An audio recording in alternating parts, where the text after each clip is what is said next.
Lyra's tail flicked back and forth as she gazed through her bedroom window at the streets below. There wasn't much traffic this morning, just a few ponies running errands, or maybe they were going to the train station, or on a secret mission from the princess. She fixed her eyes on a stallion trotting by a leisurely pace.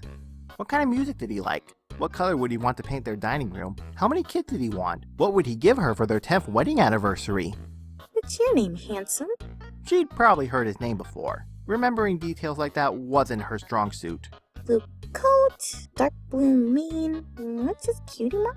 Music notes? Awesome! You're not some classical snob, are you? The stallion glanced at the clock tower and quickened his pace. Lyra gave him one last look before abandoning her game. No putting out was out there looking all that interesting. She retreated to her bed, treading on old sheets of half-written music, and collapsed on the piles of blankets. Her Lyra floated off the dresser in the corner, the one clean spot in the room, and made its way to her waiting hooves. She lay on her back, with the lie cradled in her forelegs, idly playing it with her magic. Her ears perked up. Whatever she was playing right now wasn't half bad. The rise and fall of the high notes bordered on catchy. She plucked a string with slightly more force, repeating the melody over and over. Maybe this was it, the first song she'd actually finish. Her excitement usually waned about halfway through, but maybe that wouldn't happen this time. It's 8:30, Lyra! Get down here and help me! Bon Bon shouting echoed up the stairs. And with that, the melody was gone, out of Lyra's head before the lyric strings had even stopped humming. I'm busy! So am I! There's a dozen trays down here that need decorating before the shop opens! She shut her eyes tight. Arguing would just make Bon Bon sad, and that would make Lyra sad. That just left grudging acceptance, something both of them were quite familiar with. I'll be right there. Once her lie was safe on the dresser, Lyra rolled off the bed and opened the door. Directly across the hall was Bon Bon's room.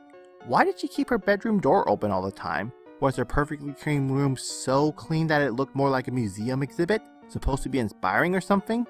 It wasn't.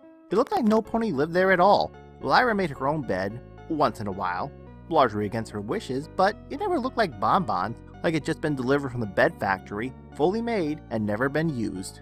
Lyra gave the immaculate display an eye roll and continued on. Mom and Dad's master bedroom, unused and untouched, came next. Candy Heart's room was by the stairs. The door was shut, but when it came to Lyra's imagination, that hardly mattered. Beyond that door wasn't the immaculate husk that Bon Bon had turned it into.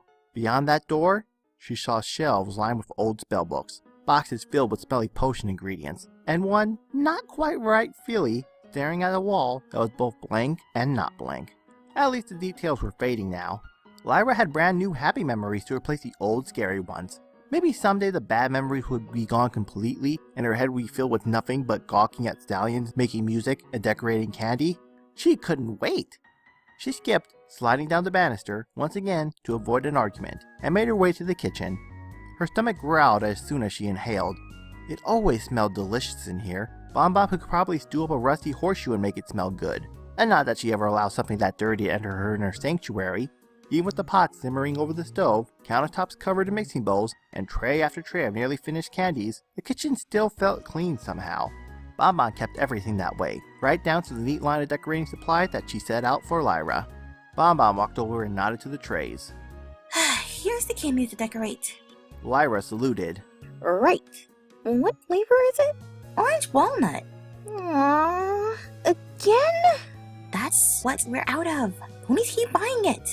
So, where's breakfast? Bon Bon paused. Bringing up anything other than candy during prep hours tended to do that. At least it didn't make her angry anymore. I made pancakes. Yours are in the oven. Woohoo! Pancakes! Just please, don't Eat them in the kitchen. I won't. Bon Bon smiled. At least until she dropped back into business mode. I'll be in the shop.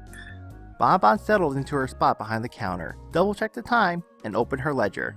She had exactly half an hour before the shop needed to open. Time enough to review her notes and hopefully wipe down the display cases one last time. Sweeping the floor again would be nice too, but she just couldn't squeeze that in. If only she could bring herself to change the settings on her alarm clock. Her two favorite smells, chocolate and graphite, swept her troubles away. The ledger before her was a grid of numbers. a dense jungle of information that she'd often get lost in. She sold 10 pounds of fudge yesterday, but only 8 the day before. Lollipop sales had alternated between 18 and 16 for 3 weeks in a row. There had been 6 more ponies in the shop yesterday than the same day last month. If only she knew what it all meant. There had to be some sort of pattern there, something useful that could be divined from her near-perfection bookkeeping. Lyra could probably find that pattern. She was good with patterns, if only she could focus on a sheet of paper for more than 10 seconds, or be trusted not to smear chocolate on the edges. That thought prompted Bon Bon to recheck the time and glance at the kitchen. Stop taste testing, Lyra! Lyra responded to a mouthful of stolen chocolates. Sorry, Bon Bon. Bon Bon sighed and turned back to her ledger. Pattern or no, there was a certain comfort to her numbers. All the logic and precision of a recipe distilled down to an essence so fine that she herself couldn't fathom it. The most comforting number of all was the date that began each row, the steady march of time carrying her away from her near-disastrous first day running the shop, and from her horrid creation by Candy Heart's hooves. Time marched ever onward, and she needed to do the same. That was the only solution. That was the only thing that kept the panic attacks at bay.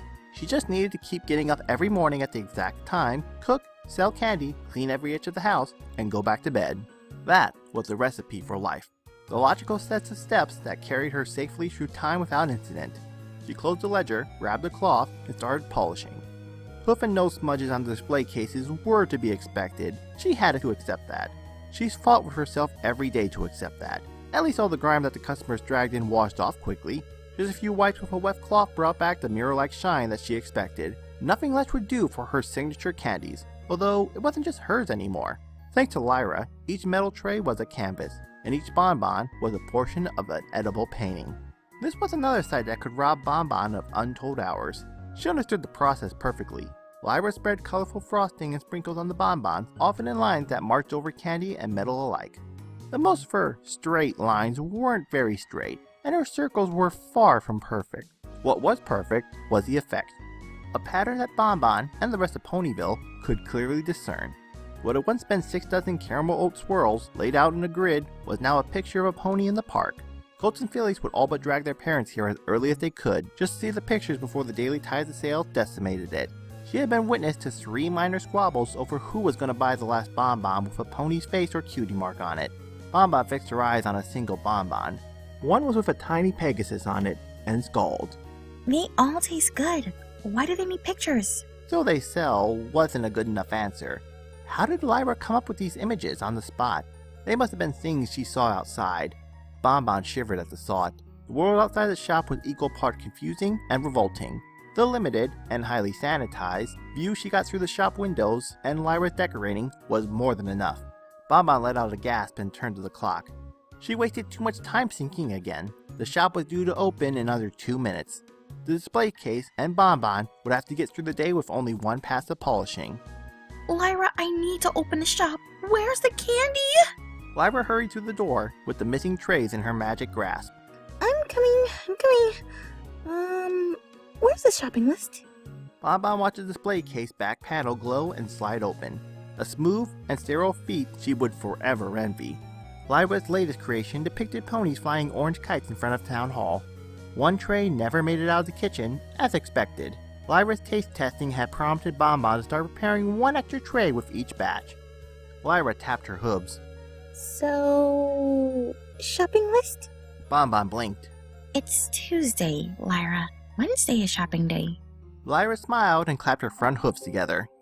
Awesome. I'm off to Sugar Cube Corner now. Bon Bon counted the tap-tap of Lyra's hooves and the latching of the door. She closed her eyes and took a deep breath. The shop didn't open for another 15 seconds. She could take 5 leisurely, annoyance-free breaths in that time. No pony was demanding volume discounts, asking if she remembered their usual order, or smearing their dirty hooves across the glass. Best of all, no pony was humming annoying music. A double boiler to the face was probably the only thing that could cure Lyra of that habit. A pounding sound interrupted Bon Bon in the middle of her third breath. Her eyes flew open, and she faced the shop door. Some pony in a hooded jacket was standing at the doorway. They knocked again, making the close sign on the inside of the door bounce and sway. Bon Bon checked the time. Opening the shop a few seconds early would be far less painful than listening to that cacophony. I'm coming. She flipped the sign to open, unlocking the door, and stepped aside so her first customer could enter. Welcome to my candy shop. The pony stepped through the door and lowered her hood. A shock of white hair, burned black in places, flowed down around her face and over her hornless forehead. She smiled a wide, eerie smile and spoke in a voice made raspy by the potion fumes she'd breathed in her youth. Hello again.